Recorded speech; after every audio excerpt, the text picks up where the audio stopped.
আজ ৯ই আগস্ট বিশ্ব আদিবাসী দিবস এবং ভারত ছাড়ো দিবস পালিত হয় এই দিনটি। এবছর ভারত ছাড়ো দিবস পালন করাকে কেন্দ্র করে বিতর্ক তৈরি হলো জলপাইগুড়ি শহরে। এদিন শহরের গান্ধী মোড়ে গান্ধীজির মূর্তির মালা দিয়ে শ্রদ্ধা জানান পুরসভার একমাত্র কংগ্রেস কাউন্সিলর অম্লান মুন্সি। এই বিশেষ দিনটিকে নিয়ে তিনি সরাসরি পুরসভার সরকারি আধিকারিককে ফোন করেন এবং দাবি করেন পুরো আধিকারিক এই বিশেষ দিনটি সম্পর্কে অবগত নন, সেই কারণেই হয়তো গান্ধী মূর্তি পরিষ্কার করা হয়নি।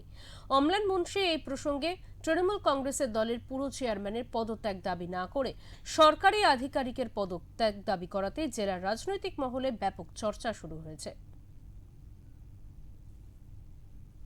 পরিষ্কার করে নিচ্ছেন, আমরা তারপর গান্ধীজিকে শ্রদ্ধা নিবেদন করব।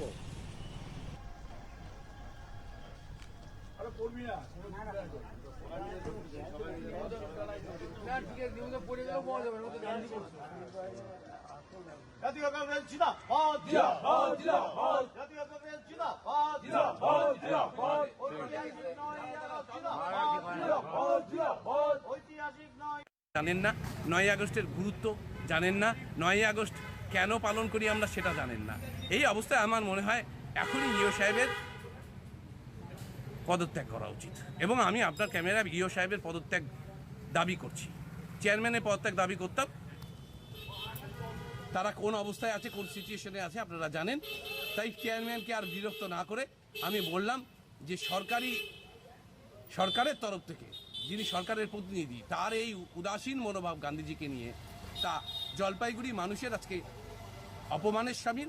গান্ধীজিকে অপমান করা মানে শুধু গান্ধীজিকে অপমান করা না, গোটা ভারতবাসীকে অপমান করা। জলপাইগুড়ির ওএস এবং ইও যেভাবে আজকে গান্ধীজিকে অপমান করলেন তা জলপাইগুড়ি ইতিহাসে বিরল থেকে বিরলতম ঘটনা বলা যায়। তাই আমি উভয় ব্যক্তিকে আজকে বলবো তারা তাদের নিজ দায়িত্ব ছেড়ে দিয়ে বাড়িতে বসে থাকুন।